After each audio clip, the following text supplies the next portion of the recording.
Good evening doctor Zakir Naik. আমার নাম গোলাপচাঁদ বিশ্বকর্মা।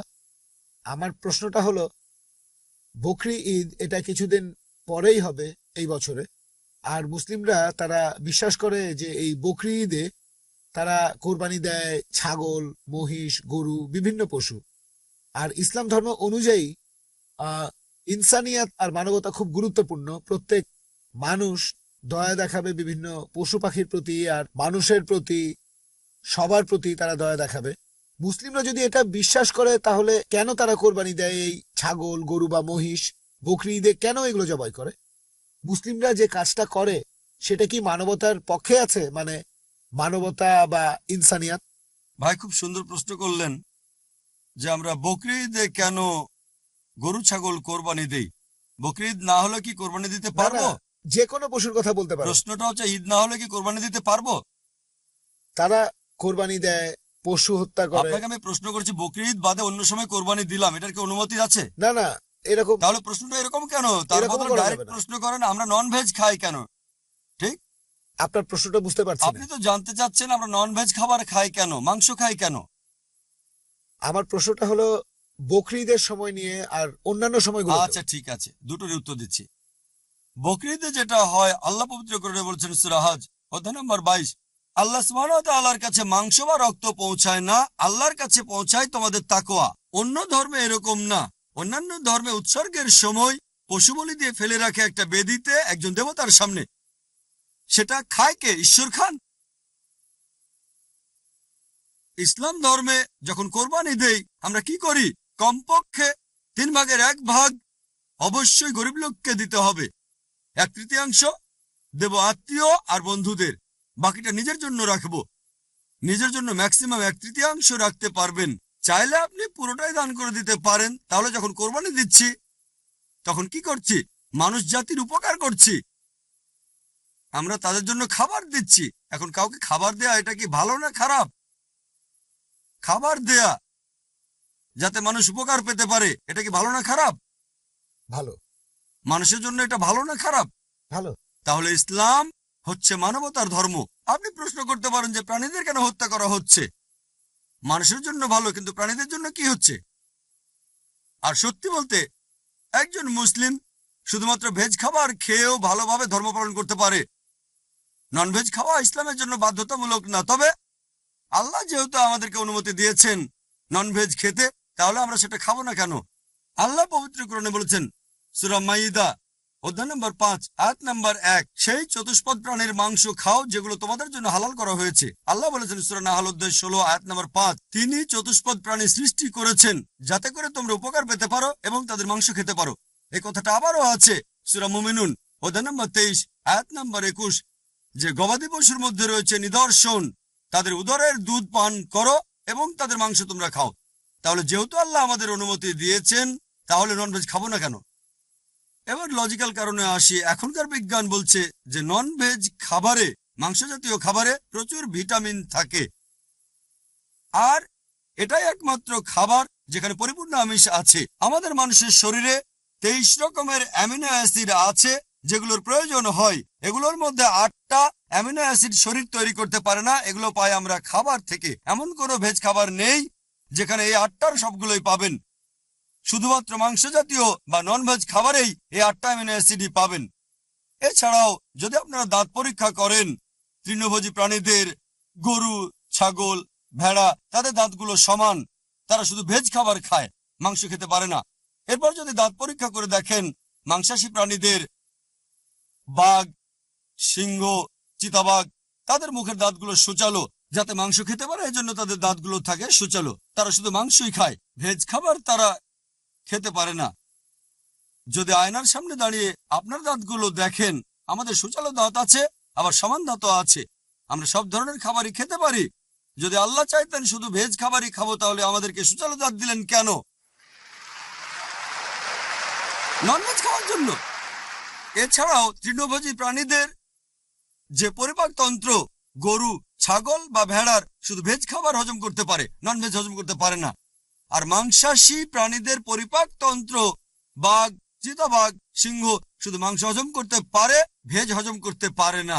আবার মানুষের যে পরিপাক তন্ত্র, সেখানে আছে ক্ষুদ্রান্ত এবং বৃহদান্ত্র। ভেজ খাবার হজম করতে পারে, নন ভেজ হজম করতে পারে। যদি আল্লাহ চাইতেন যে আমরা শুধু ভেজ খাবারই খাবো, তাহলে দুটোই হজমের পরিপাকতন্ত্র দিলেন কেন? এছাড়াও অনেক ভুল ধারণা আছে যে হিন্দুদের নন ভেজ খাবার খাওয়া উচিত না। এটা ভুল ধারণা। যদি হিন্দু ধর্মগ্রন্থ পড়েন, এটা আছে মনুস্মৃতিতে অধ্যায় নম্বর 5 অনুচ্ছেদ 30।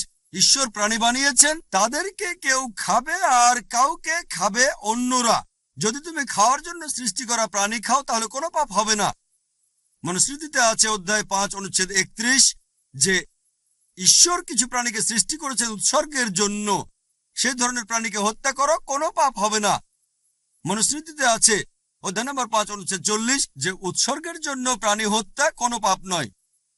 হিন্দু ধর্মগ্রন্থে এরকম আরো অনুচ্ছেদ আছে, বেদেও আছে যে মুনি আর ঋষিগণ নন ভেজ খাবার খেত, তারা গরুর মাংস খেত। মহাভারত পড়লে দেখবেন অনুশাসন পর্ব অধ্যায় নম্বর 88। পাণ্ডবদের গল্পটা তো জানেন। পঞ্চপাণ্ডব 5 ভাই, সবচেয়ে বড় ভাই যুধিষ্ঠির, তিনি ভীষ্মকে জিজ্ঞেস করলেন যজ্ঞের সময় কি উৎসর্গ করব, পূজার সময়, যাতে আমাদের পূর্বপুরুষেরা সন্তুষ্ট হবেন। ভীষ্ম উত্তরে বললেন, যদি তুমি লতাপাতা আর শাকসবজি উৎসর্গ করো, তাহলে আমাদের পূর্বপুরুষেরা সন্তুষ্ট থাকবেন 1 মাস। মাছ উৎসর্গ করলে 2 মাস। যদি তুমি মাংস দাও তাহলে 3 মাস। যদি খরগোশ উৎসর্গ করো তাহলে 4 মাস। যদি ছাগল দাও তাহলে 5 মাস। শুকরের মাংস দিলে তখন 6 মাস। যদি পাখির মাংস দাও তাহলে 7 মাস। হরিণের মাংস দিলে 8 মাস। এভাবে তিনি বলে গেলেন। মহিষের মাংস দিলে 11 মাস। যদি গরুর মাংস দাও তাহলে পূর্বপুরুষেরা সন্তুষ্ট থাকবেন পুরো 1 বছর।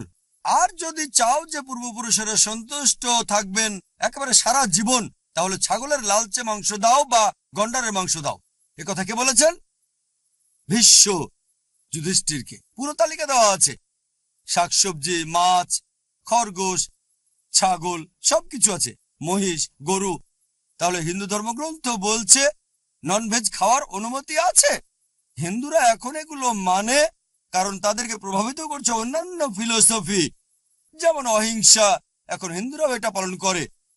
আর যারা এই অহিংসা নীতি মেনে চলে যে নন ভায়োলেন্স, জীবিত প্রাণীকে হত্যা করা যাবে না, যদি একজন মানুষ কোন রকম প্রাণী হত্যা না করে টিকে থাকতে পারে, আমি সেটার পক্ষে আছি।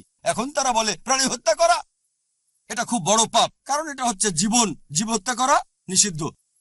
এখন বিজ্ঞান উন্নত হয়েছে আর আমরা জানতে পেরেছি যে গাছপালারও জীবন আছে। তাহলে ভেজ খাবার খেলেও তো জীব হত্যা করছেন। তখন যুক্তি বদলায়, ঠিক আছে আমরা মানছি যে গাছপালারও জীবন আছে, তবে ব্যথা অনুভব করতে পারে না। তাহলে একটা গাছকে হত্যা করা প্রাণী হত্যার চেয়ে কম গুরুতর পাপ। আচ্ছা, তর্কের খাতিরে মানলাম, কিন্তু এখন বিজ্ঞান বলছে আমরা মানুষরা যে শব্দ শুনতে পাই তার কম্পনাঙ্ক 20 সাইকেল পার সেকেন্ড থেকে 20,000 সাইকেল পার সেকেন্ড, এর নিচে বা উপরে হলে আমরা শুনতে পাই না। বর্তমানের বিজ্ঞান বলে যে গাছপালা কান্নাকাটিও করে, কিন্তু সেটা মানুষ শুনতে পায় না। আমেরিকার এক কৃষক একটা যন্ত্র বানিয়েছেন যেটা দিয়ে গাছের কান্না মানুষ শুনতে পাবে আর জানতে পারবে কখন গাছের পানি লাগবে। তখন হয়তো বলবেন, আচ্ছা ঠিক আছে, মানলাম যে গাছপালা যন্ত্রণা অনুভব করতে পারে, তবে এদের 2 বা 3টা ইন্দ্রিয় কম আছে, তাই গাছপালা হত্যা করা কম গুরুতর পাপ পশু পাখি হত্যার চেয়ে তাদের ইন্দ্রিয় 5টা। আচ্ছা, তর্কের খাতিরে এটাও মানলাম যে গাছপালা 2টো ইন্দ্রিয় কম থাকে পশু পাখির চেয়ে। আপনাদের একটা প্রশ্ন করি, যে ধরেন আপনার ভাই, আল্লাহ না করুন, ধরেন সে জন্মালো বোবা আর কালা হয়ে, আর বড় হওয়ার পরে তাকে কেউ মেরে ফেললো, তখন কি জজের কাছে গিয়ে বলবেন, মাই লর্ড, এই খুনিকে কম শাস্তি দেন কারণ আমার ভাই ছিল বোবা আর কালা? এভাবে বলবেন? আপনি জজকে বলবেন তাকে বড় শাস্তি দেন, আমার ভাই ছিল মাসুম, সে শুনতো না, বলতে পারতো না। তাই ইসলাম ধর্মে এমন না যে 2টো ইন্দ্রিয় কম বা 2টো বেশি। আল্লাহ পবিত্র কোরআনে বলেছেন সূরা বাকারা অধ্যায় 2 আয়াত 168, তোমরা বৈধ আর পবিত্র খাদ্যবস্তু থেকে আহার করো, যেটা ভালো পবিত্র সেটা খেতে পারেন। আর এছাড়াও যদি অমুসলিমরা তারা নন ভেজ খাবার খেতে না চায়, আমার কোনো সমস্যা নেই, আপত্তিও নেই। শুধুমাত্র যখন বলছেন এটা পাপ, মানবতার বিরুদ্ধে, তখন আমি উত্তর দিচ্ছি। এমনিতে অমুসলিমরা ভেজ খাবার খেলে সেটা আমার জন্য ভালো। যদি সব অমুসলিম নন ভেজ খাওয়া শুরু করে দেয় তাহলে গরু ছাগলের মাংসের দাম বেড়ে যাবে। তাই ব্যক্তিগতভাবে আমার আপত্তি নেই।